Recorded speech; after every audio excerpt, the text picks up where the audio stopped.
Welcome to tonight's story. Find a comfortable position, close your eyes, and let yourself relax. Tonight, we journey to a river flowing through the desert, a great civilization born from that river, a story from 5,000 years ago. Let's begin. Northeast Africa, a vast desert stretches endlessly. The Sahara Desert, sand as far as the eye can see. Rain almost never falls. Maybe a few drops a year. Not a single blade of grass grows. During the day, it is unbearably hot. The sun beats down. The sand burns. At night, it turns cold. The temperature drops sharply. Desert nights are freezing. But through the middle of that desert, a miracle flows. The Nile River, the longest river in the world, 6,700 kilometers. It crosses Africa. It flows from south to north, starting from lakes in Central Africa, flowing to the Mediterranean Sea. Only the land around the river is green. Grass grows. Trees grow. Life exists. The ancient Egyptians said, "Egypt is the gift of the Nile." They were right. Without the Nile, there would be no Egypt. Only desert. Every summer, something remarkable happened. The river swelled. Heavy rains fell in Central Africa. That water flowed downstream. The Nile flooded. It continued for months, from July to October. The river overflowed. Fields disappeared underwater, became a vast lake. Water reached the villages. People waited for the water to recede, patiently. Around November, the water began to withdraw. The fields emerged. Black mud covered everything. Soil carried by the river. The land became fertile. They planted seeds. They sowed wheat. They planted barley too. It grew well. No fertilizer needed. The soil itself was rich. In spring, they harvested. It was abundant. Year after year, it repeated. This became Egypt's calendar. They divided it into 3 seasons. Akhet, the season of flooding, July through October. Peret, the season of planting, November through February. Shemu, the season of harvest, March through June. The Nile told them the time. It became the rhythm of life. Around 5000 BC, people began settling together. Along the Nile, villages formed. At first, they were small villages, a few families living together. They built houses from mud.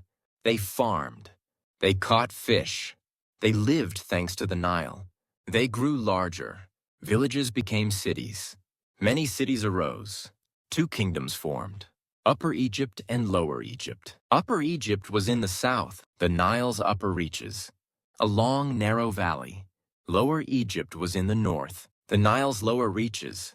The Delta region, the river divided into many branches. Fertile land spread wide. The 2 kingdoms developed separately. Each had its own king. Each worshipped its own gods. Upper Egypt wore the white crown. The vulture was its symbol. Lower Egypt wore the red crown. The cobra was its symbol. Around 3100 BC, a historic event occurred. Unification.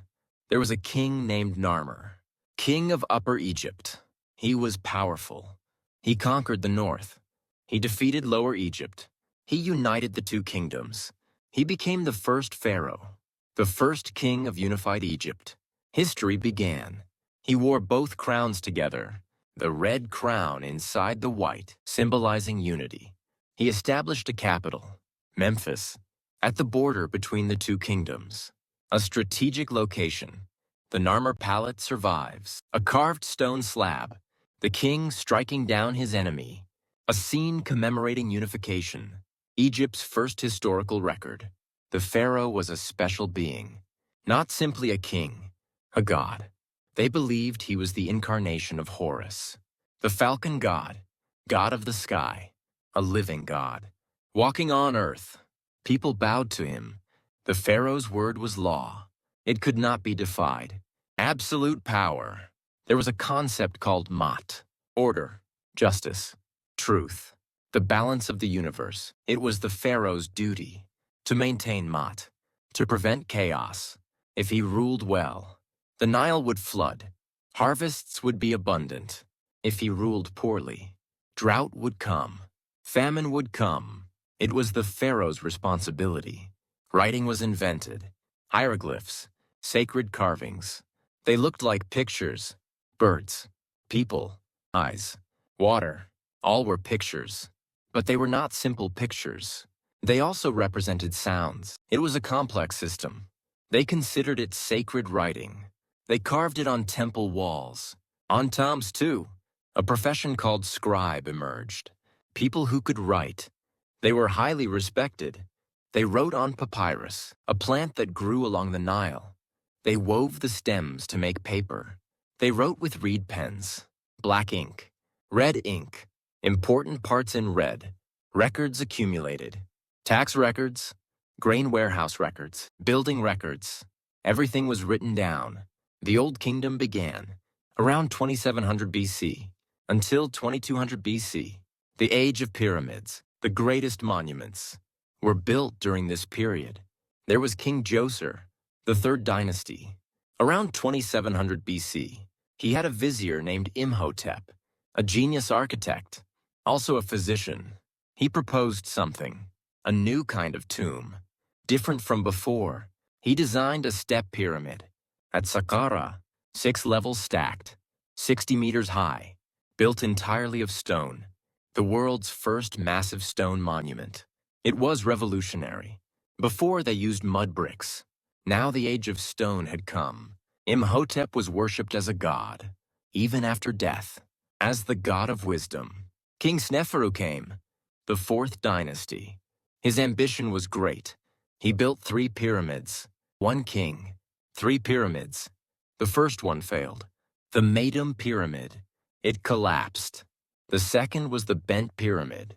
The angle changes halfway up. A mistake. The third succeeded. The Red Pyramid. Perfect angle. Beautiful. His son Khufu took the throne. Around 2580 BC, one of the most famous pharaohs. He ordered the Great Pyramid built. At Giza. The largest. The most perfect. It took 20 years. 100,000 men worked. An incredible number. They were not slaves. They were farmers. They worked during the flood season, when the fields were underwater. There was no work to do. The state hired them. They provided food, bread and beer, onions, fed every day. They provided shelter. A workers' village has been discovered. Near Giza, they provided medical care. They treated injured workers. Bones show signs of healing. It may have been an honor to work for the pharaoh, to help him achieve eternal life. 2,300,000 stones, averaging 2.5 tons each. Some 15 tons.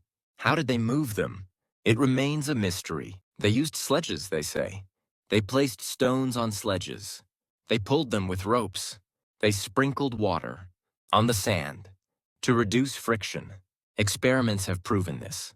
They transported them by the Nile, by boat, from the quarry to the river. They built ramps, they say, around the pyramid, spiraling upward. They dragged the stones up, little by little, higher and higher. When the pyramid was finished, they dismantled the ramps. Almost no trace remains.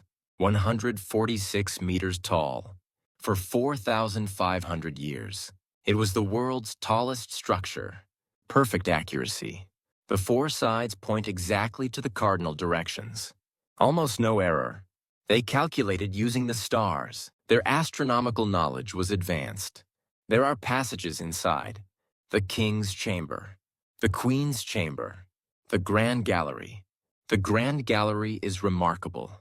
8 meters high, 47 meters long, a sloping corridor. They stacked stones precisely, so the ceiling wouldn't collapse. Advanced structural engineering. In the king's chamber is a granite sarcophagus. Empty. It was robbed. But where did the mummy go? No one knows. Next to the pyramid stands the Sphinx, a massive statue. Lion's body with a human face, 73 meters long, 20 meters high, carved from a single rock. Some say it's Khufu's face. Others say his son Khafra. The nose is broken. Who broke it? There are many theories. It was buried in sand for over 1,000 years. Up to its neck, Thutmose IV excavated it. Legend says it poses riddles in Greek mythology, but not in Egyptian legend. It gazes silently at the desert for 5,000 years, in silence. Khufu's son Khafra also built a pyramid, slightly smaller than his father's, but it looks taller. He built it on higher ground, an optical illusion. His grandson Menkaura also built a pyramid, even smaller. National power had weakened. 3 pyramids stand in a row, at Giza. Some say they mirror a constellation, Orion's belt. 3 stars, 3 pyramids. They align. Coincidence or intentional? The debate continues. The pharaoh's day was filled with rituals. Upon waking, he bathed ceremonially. Priests dressed him with gold and lapis lazuli jewelry.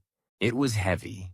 He performed morning offerings at the temple, offering food to the god's statue. He attended to state affairs. The vizier reported. He made decisions. Scribes recorded everything, every word, on papyrus. In the afternoon, he inspected construction sites, pyramid works, temple works.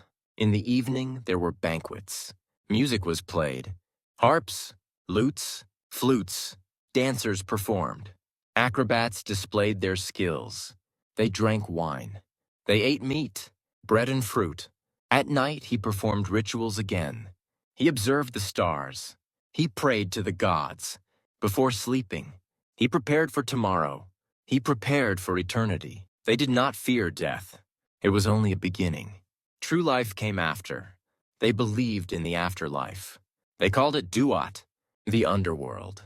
They believed the soul would journey, a dangerous journey, a journey with trials. The body was needed, a place for the soul to return. That's why they made mummies. They placed food in the tomb, bread, beer, meat, for eating in the afterlife. They placed furniture too, beds, chairs, boxes, for using. They placed servant figurines, shaptis, servants to work in the afterlife. They painted pictures on the walls, scenes from this life, farming, hunting. They wrote spells, pyramid texts, spells to reach the afterlife safely. They believed in eternal life. Death was not the end. Life continued. The pyramids are proof of that belief. Stairs to eternity, a path ascending to heaven. The Middle Kingdom opened. Around 2050 BC, the chaos ended. Mentuhotep II reunified the land. The 11th dynasty. He came from Thebes. Thebes was a southern city, on the Middle Nile. A small city once, but it grew powerful. The land became one again. Upper and Lower Egypt. Unity after a century of division. A new era came. Stability returned.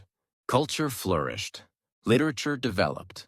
They wrote stories on papyrus. The tale of Sinuhe is famous. A prince goes into exile. He wanders foreign lands. Eventually, he returns. A story that Egypt is the best. There was wisdom literature too. Teachings of the sages. How to live well. Morality and ethics. Art also developed. Sculpture became refined, realistic. Jewelry craftsmanship was excellent. Gold and lapis lazuli. Turquoise. Beautiful necklaces. Bracelets. They developed the Fayum oasis. They built irrigation systems. Farmland increased. They conquered Nubia. To the south, modern-day Sudan, a land rich in gold. They built fortresses along the Nile. They controlled trade routes. The 12th dynasty was most prosperous. Senusret Tetrabi. Amenemhat Shah. Powerful kings. But decline came. From the 13th dynasty onward, kings changed frequently. Chaos returned. Called the Second Intermediate Period. Around 1750 BC, foreigners appeared. From the east, they were called Hyksos, foreign rulers. In Egyptian language, no one knows exactly where they came from. Syria, Palestine, somewhere there. They brought new weapons, chariots, horse-drawn wagons, fast and powerful. Composite bows too, made from wood and horn layered together. They shot farther, bronze weapons too. Egypt still used stone and copper. The Egyptian army was pushed back. They could not resist. They occupied Lower Egypt, the Delta region. They made Avaris their capital. They ruled for over a century. For Egyptians, it was humiliation. But they learned how to make chariots, how to work bronze, new tactics. Thebes maintained independence. In the south, they built their strength. There was a prince named Amenhotep, 17th dynasty. He was brave. His brothers died, fighting the Hyksos. He inherited the throne. He vowed revenge. He reorganized the army. He built chariots. He began marching north. Around 1550 BC, he fought the Hyksos. He besieged Avaris. The fighting was long. Finally, it fell. He drove out the Hyksos. From Egypt, he pursued them to Syria. Liberation, reunification. A new era began. The new kingdom started. 1550 BC, the greatest era, the 18th dynasty, the most powerful dynasty. It lasted 500 years. Ahmose reformed the state. He created a standing army, professional soldiers. He organized chariot units, archer units too, infantry units too. He began wars of conquest. Defense alone was not enough. Preemptive strikes were necessary. Amenhotep I continued. He advanced north. To Syria, Thutmose I also conquered. The empire expanded. He died. Thutmose II took the throne. He was young. Queen Hatshepsut became regent, his stepmother, wife of Thutmose I. At first she was regent, but she had ambition. She made herself pharaoh. Though a woman, she wore the crown. She attached a false beard, a fake beard, the symbol of pharaoh. She wore men's clothing. Statues showed her as a man. They believed pharaohs must be male. She was an excellent ruler. She reigned for 22 years, peace and prosperity. She focused on trade, rather than war. Trade brought profit. She sent an expedition to Punt, modern-day Somalia, by boat. They brought back frankincense, myrrh, ebony, ivory, gold. She built a mortuary temple at Deir el-Bahari, against a cliff. Beautiful architecture. 3 levels, with terraces. With columns standing, she carved reliefs on the walls. The Punt expedition. Trading ships, exotic animals. She died. Thutmose III became the true king. They say he hated his stepmother. She had taken his place. He erased her name. From stelae, from temples, he broke her statues. He tried to erase her from history, but he failed. The monuments remained. Thutmose III was a conqueror, the greatest warrior in Egyptian history. He went on 17 campaigns, to Syria, to Palestine. The Battle of Megiddo is famous. His first campaign, he fought a Canaanite coalition. He employed siege tactics for 7 months. Eventually, they surrendered. He reached the Euphrates River. He fought the Mitanni kingdom. He won. The empire reached its maximum territory, deep into Nubia in the south, to Syria in the north. Spoils poured in. Gold, silver, slaves, tribute. He expanded the Karnak temple at Thebes, a massive temple complex called the Forest of Columns. 134 columns, 23 meters high. He carved battle scenes on the walls. He recorded his achievements. He worshipped Amun, the god of Thebes, combined with the sun god, Amun-Ra. He became Egypt's chief deity. The priests grew powerful. Daily life was prosperous. Nobles lived luxuriously. Houses with gardens, ponds, trees, flowers. Slaves did the work. Cooking, cleaning, garden maintenance. They held banquets. They invited guests. Music flowed. Women dressed lavishly. They wore wigs. Over their real hair, they wore heavy makeup. Eye makeup, black coal, green malachite. They applied perfume, ointments. They placed cone-shaped perfume lumps on their heads. As they melted, they released fragrance. They wore linen clothing, thin and white, pleated. They wore jewelry, gold necklaces, bracelets, earrings. Food was abundant. Bread, meat, fish, fruit. They drank wine. Beer too. Date palm wine too. Children played. Dolls, balls, tops. They went to school. Scribe school. Reading, writing, mathematics. It was strict. They were beaten with rods. For laziness. For mistakes. But there were rewards. Becoming a scribe. Respected. Tax exemption too. Farmers lived hard lives. They plowed fields. They sowed seeds. They worked in the heat, sweating, all day long. They paid taxes, in grain, a portion of the harvest. Officials inspected.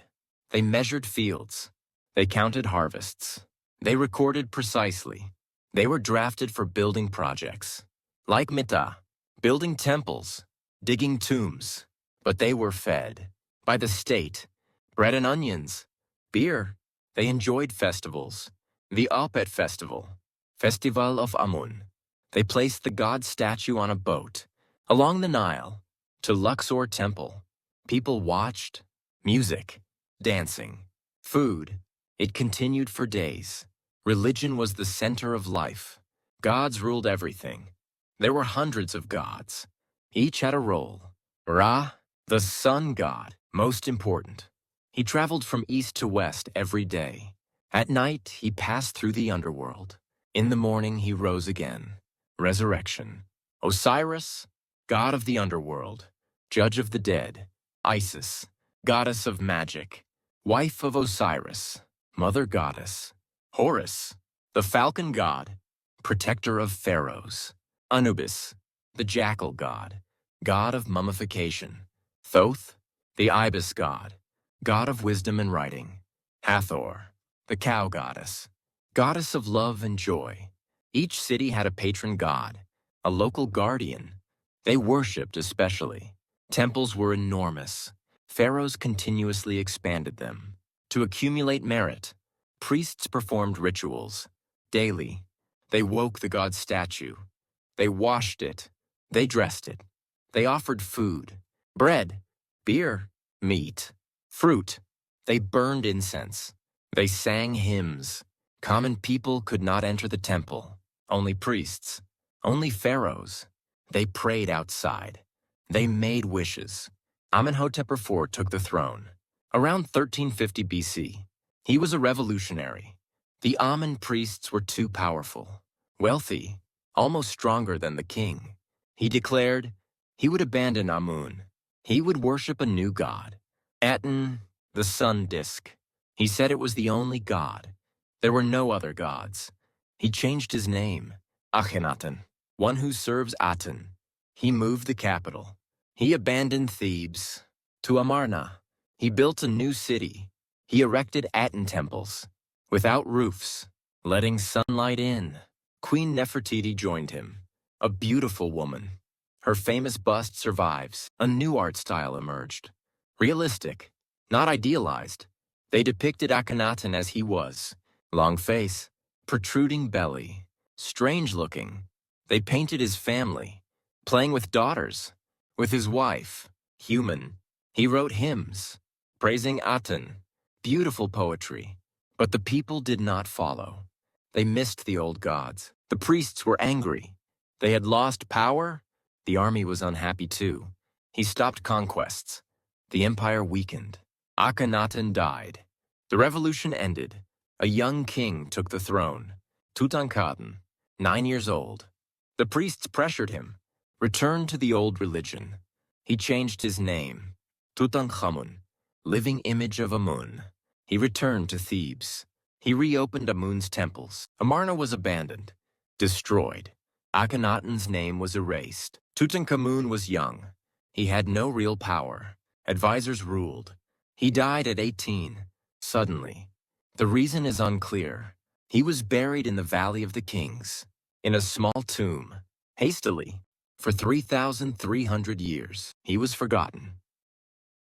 In 1922, there was an archaeologist named Howard Carter, British, persistent. He was digging in the Valley of the Kings. For many years, Lord Carnarvon sponsored him, but he found nothing. It was disappointing. The sponsor wanted to give up. Carter begged. One more season. One last try. November 4th. He found stairs. Under the sand. Stone steps. He descended. A door appeared. A sealed door. There were seals stamped on it. The name Tutankhamun. His heart raced. He called Lord Carnarvon. He came from England. They opened it together. November 26th. A historic day. They broke through the door. He held up a candle and looked inside. Carnarvon asked, "What do you see?" Carter answered, "Wonderful things. Everywhere." It was gold. It glittered. Gold everywhere. It was the antechamber. The first room, filled with treasures. There were 3 beds, shaped like animals. Lions, hippos, cows. A chariot was disassembled, decorated with gold. Boxes, chairs, statues, countless items. They went deeper inside. Another door, sealed. February 17th. They opened the door. The world's press watched. The burial chamber appeared. The king's chamber. There was a sarcophagus. A massive shrine enclosed it. Gilded. 4 layers. They opened them one by one. It took months. Carefully. Finally, the sarcophagus was revealed. Made of red sandstone. They opened the lid. Inside, another sarcophagus. Gilded. Inside that, another. 3 layers. The last was solid gold. 110 kilograms. A solid gold sarcophagus. Inside was the mummy, wearing a golden mask. 11 kilograms. A solid gold mask. Decorated with lapis lazuli. A face was carved on it. Tutankhamun's face. Peaceful. They examined the mummy. They unwrapped the bandages. Slowly, it was filled with amulets. 143. Gold. Jewels. A heart scarab on the chest. Necklaces around the neck. Rings on the fingers. He was an 18-year-old youth. Small. 165 centimeters. He seemed to have had leg problems. There were many canes. 130. There were traces of malaria. Bone fractures, too. How did he die? The debate continues. Accident theory. Assassination theory. Illness theory. There were other rooms. The treasury. The annex. Over 5,000 artifacts. All gold and jewels. There was a throne. A golden throne. Showing him with his wife, Queen Tutankhamun, applying ointment to his back. A loving scene. There were game boards. Senet. Like chess. Made of ivory. There were clothes. Sandals. Even underwear. Everything. There was food. Dried and shriveled. Bread. Meat. Fruit. For eating in the afterlife. Wine jars, too. With labels. The vintage was written. Perfume bottles. Ointment jars. They still had fragrance. Carter took 10 years. To record everything. To preserve. To move. The world went wild. An Egypt craze began. Fashion. Architecture. All Egyptian style. But cursed stories spread too. Lord Carnarvon died. 5 months after opening the tomb. He was bitten by a mosquito. The wound became infected. He died of blood poisoning. The press exaggerated. The Pharaoh's curse. The price for desecrating the tomb. But it was false. Carter lived. Until 64. Healthy. Most of the excavation team lived. Long lives? There was no curse. Tutankhamun became famous. The most famous pharaoh. Ironic. In life, he was insignificant. He had no achievements. He died young, but his tomb was intact. That's why he became famous. Ramesses II took the throne. 1279 BC. The 19th dynasty. Ramesses the Great. He ruled for 67 years. He lived to 90. An incredible age for that era. Over 100 children. Multiple wives. He secured the dynasty. He was obsessed with building.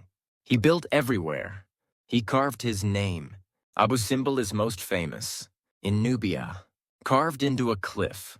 4 colossal statues on the facade. Ramesses himself. Seated. 20 meters high. Inside is a hall. with columns, statues of Ramesses. Deep inside, the sanctuary, 4 god statues, Amun, Ra, Ptah, and Ramesses. Twice a year, sunlight enters, February 22nd, October 22nd. The light reaches the sanctuary. It illuminates the god statues. It illuminates Ramesses. It was calculated. Astronomical precision. His coronation day and birthday. There is also Nefertari's temple. Queen Nefertari. Next to his beloved wife. He fought the Battle of Kadesh, 24 BC, in Syria against the Hittite Empire, a great power then, an empire in Asia Minor. Ramesses fell into a trap. He was surrounded. It was a crisis, but he fought bravely. According to his records, alone against thousands. Reinforcements arrived. He barely survived. It was a draw. Actually, both sides claimed victory, but they made a peace treaty. 1258 BC, history's first peace treaty. It was recorded on clay tablets, in Hittite and Egyptian. Both sides signed. They agreed not to invade each other, to form an alliance. They promised to extradite criminals. A copy hangs at UN headquarters as a symbol of peace. Ramesses built constantly. He expanded Luxor Temple. He expanded Karnak Temple. He completed the hypostyle hall, massive columns, 134. He built the Ramesseum, his mortuary temple. There was a massive statue. It has collapsed now, but it was magnificent once. Mummification reached its peak during this period. Most refined, it took 70 days, the entire process. First, they removed the brain through the nose. With a hook, they broke it up and removed it. They removed the organs too. They cut open the belly, stomach, liver, lungs, intestines. They stored them in canopic jars, 4 jars, each guarded by a god. Only the heart remained. It was important. The seat of the soul, the seat of intelligence, they believed. They covered the body with natron, like salt, a desiccant, for 40 days. They removed all moisture. It became dry and hard. They filled it with spices, myrrh, cinnamon, herbs, good fragrance. They applied oils to the skin. To soften it, they wrapped it in bandages, linen bandages, hundreds of meters, layer upon layer. They placed amulets between the bandages, scarabs, charms, small god statues. They wrote spells on the bandages, verses from the Book of the Dead. They placed a mask on the face, made of gold, or painted. They placed it in a sarcophagus, a human-shaped sarcophagus, multiple layers. They moved it to the tomb, in a procession. Priests, family, wailing. They performed the opening of the mouth ceremony. The priest with tools touched the mummy's mouth, so the soul would return to eat, speak, and breathe. They placed it in the tomb. They sealed it to rest forever. They placed the Book of the Dead with it, a papyrus scroll, a book of spells, a guidebook for the afterlife journey. How to go, what to say. There were many dangers in the afterlife. Monsters, demons, gatekeepers. They had to recite spells to pass through. They had to know the names. They arrived at the Hall of Judgment. The final test. Osiris sat there, on his throne, king of the dead. There was the feather of Mot, the feather of truth and justice. They placed the heart on scales, on one side, the feather on the other. Thoth recorded, the ibis-headed god, the scribe god. Anubis adjusted the scales, the jackal-headed god, the god of mummification. They made a confession, a negative confession, that they had not sinned. I have not murdered. I have not stolen. I have not lied. 42 sins. They denied all. If the scales balanced, they passed. They were righteous. They went to paradise, the field of Aru, eternal peace. But if the heart was heavy, if there were many sins, it failed. Amit waited, a monster, crocodile head, lion body, Hippo hind legs. She devoured the heart. The soul disappeared. Forever. That's why they feared. The tomb was important. The mummy was important. They dug tombs in the Valley of the Kings. From the 18th dynasty. West of Thebes. Under the mountain. Deep. Secretly, they abandoned pyramids. Too visible.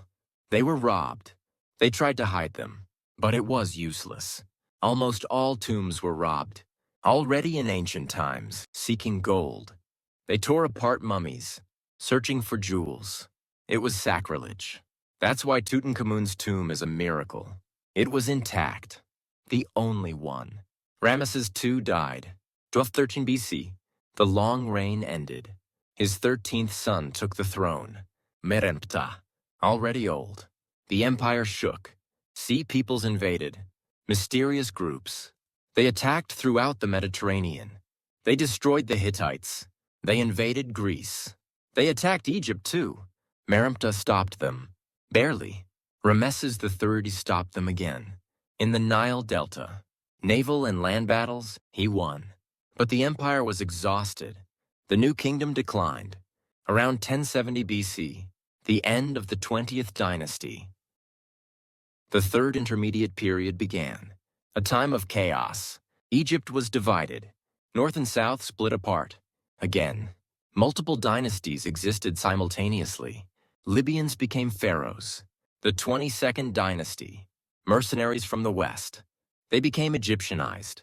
They worshipped Egyptian gods. They wore Egyptian crowns. But they were weak. Not like the old days. Nubia reversed the situation. The south. A place dominated for 1,000 years. Now they invaded. Led by King Paye. 747 BC. He marched north. He conquered Egypt. He founded the 25th dynasty. The Kushite dynasty. The Black Pharaohs. They respected Egyptian tradition. In fact, they preserved it more diligently. They built pyramids again. In Nubia. Small ones, but many. But a threat came. From the east. The Assyrian Empire. Ashurbanipal invaded. 667 BC. A powerful army. They had iron weapons. Siege weapons too. Egypt could not resist.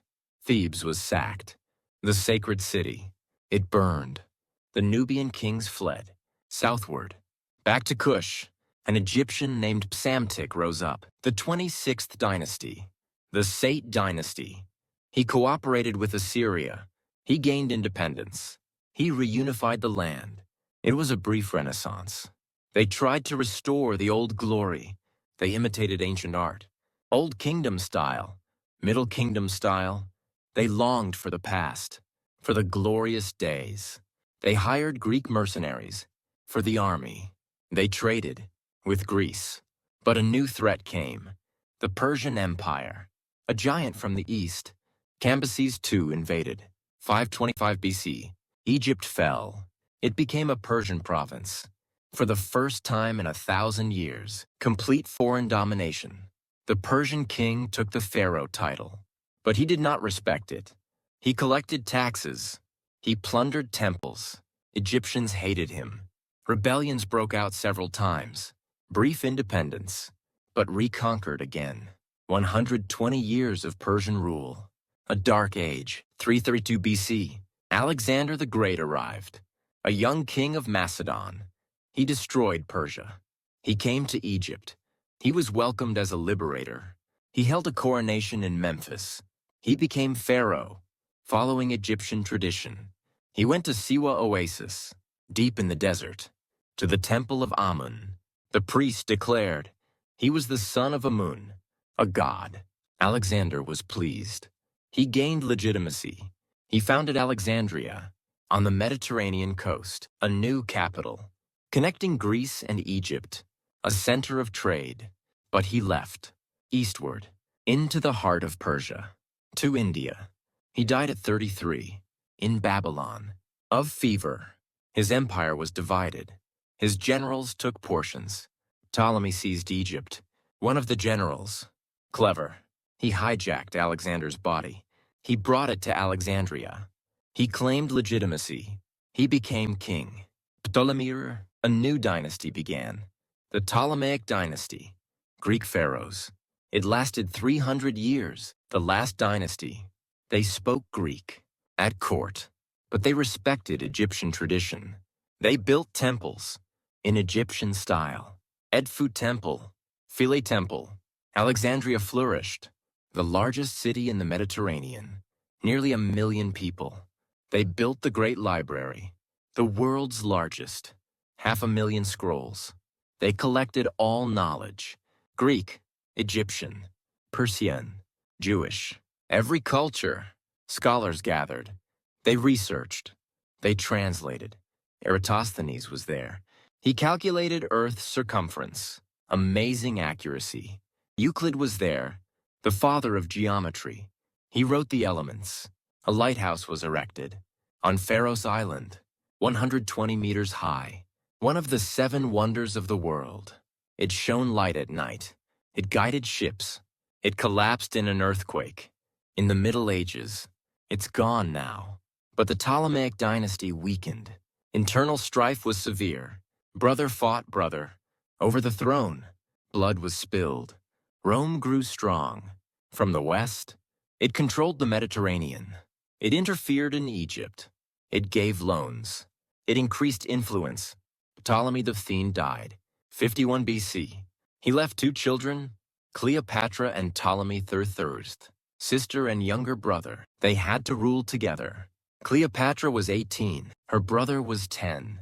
Regents held real power. They drove out Cleopatra. To monopolize power, she fled to Syria. She gathered an army. She prepared a counterattack. Julius Caesar came, a Roman general, to intervene in Egypt. Cleopatra met him, secretly. Legend says she was rolled in a carpet, brought into the palace. Whether it's true is unknown, but she captivated Caesar. She was beautiful. She was intelligent. She spoke 7 languages. She spoke Egyptian too, the first among the Ptolemies. Caesar helped her. He fought her brother, the Alexandrian War. Ptolemy III died. He drowned in the Nile. During the war, Cleopatra became pharaoh, co-ruling with another younger brother, nominally. She fell in love with Caesar. She bore a son, Caesarion. Little Caesar, she went to Rome. With Caesar, she lived lavishly, but Caesar was assassinated. 44 BC, March 15th, Cleopatra returned to Egypt. It was dangerous. Rome's civil war. Marcus Antonius took the east. Caesar's lieutenant, a general. He summoned Cleopatra to meet. At Tarsus, she prepared, lavishly. She came by boat, a gold-plated boat, purple sails, silver oars. She dressed as Venus, the goddess of love. She wore perfume. Antonius fell for her, completely. He fell in love. He went to Alexandria. With her, he lived there. They had 3 children, twin boy and girl, and a son. He divorced his Roman wife, Octavian's sister, a grave mistake. Octavian was furious. Caesar's adopted son, his rival. He waged a propaganda war. Antonius had betrayed Rome, fallen for an Egyptian witch. He declared war on Cleopatra, officially. The Battle of Actium occurred, 31 BC, on the western coast of Greece. Cleopatra's fleet participated, 60 ships. With Antonius, the battle went badly. Cleopatra broke through. She fled to Egypt. Antonius followed. He abandoned his fleet. For love, it was defeat. Complete. Octavian pursued. 30 BC, Alexandria fell. It was besieged. Antonius committed suicide. With a sword. He died in Cleopatra's arms. Cleopatra was captured by Octavian. It was humiliation. She was destined to be dragged to Rome, in a triumph, like a trophy. She refused. She chose death. They say she was bitten by a snake. A cobra, Egypt's symbol, on her arm, on her chest. She died peacefully, they say. She was 39, the last pharaoh. The end of 3,000 years. Egypt became a Roman province, completely. It lost independence. Octavian took the grain. To Rome, Egypt's abundance. Egypt became the emperor's personal property. The whole country. Time passed. The Roman era. The Byzantine era. Christianity arrived. 1st century AD. Mark is said to have brought it. The Coptic Church formed. Egyptian Christianity. A unique tradition. Old temples became churches. God statues were destroyed. Murals were erased. They forgot hieroglyphs. No one could read them. It became a dead language. 640 AD. Arabs conquered. Islam came. Egypt became Islamized, slowly. Over hundreds of years. Arabic became the language. Mosques were built. Ancient Egypt was forgotten. The pyramids remained, but they didn't know their meaning. People imagined. They were grain warehouses. They didn't know they were royal tombs. Hieroglyphs were a mystery. No one could read them. For 1,500 years, 1799, Napoleon invaded Egypt. To check Britain, he brought scholars. 167, every field. They surveyed. They measured. They drew. They recorded. They found a stone at Rosetta. A soldier did. While building a fort, black granite, inscriptions carved. In 3 scripts, hieroglyphs, Demotic, Greek. The same content. 3 times. It was the key. Greek could be read. They could compare. Britain seized it. After defeating Napoleon, to the British Museum, Jean-François Champollion studied it. A French scholar, a genius. He devoted 20 years. To the Rosetta Stone. To other inscriptions. 1822, he deciphered it. Success. He discovered it represented sounds. Though pictures, also used like an alphabet. He read Cleopatra's name, Ptolemy's name. A door opened. 3,000 years of silence. Broken. They read temple walls, kings' names, achievements, wars. They read papyri, literatura, letters, tax records. History came alive.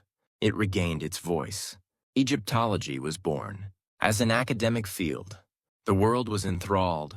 Excavations began. Everywhere. They found treasures. But there was looting, too. European museums. They took them. They took mummies. They displayed them. They even unwrapped them as spectacles. Now they are protected by UNESCO, by the Egyptian government. Modern Egyptians are Arabs. Mostly, they practice Islam. But they have pride. Descendants of Pharaohs, a great civilization. They go to the Cairo Museum. They see Tutankhamun's treasures. They see Ramesses' mummy. It feels like seeing their grandfather, they say. The blood must be mixed. DNA research has been done. There is a connection between modern and ancient Egyptians, especially Coptic Christians, a stronger connection, less mixed. The Grand Egyptian Museum is under construction, near the Giza Pyramids, the world's largest. 100,000 items to be displayed. All of Tutankhamun's treasures. For the first time. It was scheduled to open in 2020. It was delayed. It will open soon. Tourism has revived the ancient world. A pillar of the economy. Over 10 million visit. Every year. The pyramids. The temples. The Valley of the Kings. They feel awe. At things 5,000 years old. Still standing. How did they build them? Why did they build them? They ask. Because they believed in eternal life. Death was not the end. They succeeded, in a way. They are remembered forever. Tutankhamun, Ramesses, Cleopatra. Their names live on. The pyramids still stand, in the desert. For 4,500 years, the Sphinx still gazes, at the horizon, toward eternity. The Nile still flows. Today, as before, giving life. Egypt has not ended. Changed in form, it continues. Past and present, breathe together. 5,000 years of history, continues today. Desert sand, river water, stone silence, all tell stories. They speak of eternity, beyond time, of human dreams. Rest well tonight. The story of ancient Egypt ends here. Tonight, fall into deep sleep. Thank you.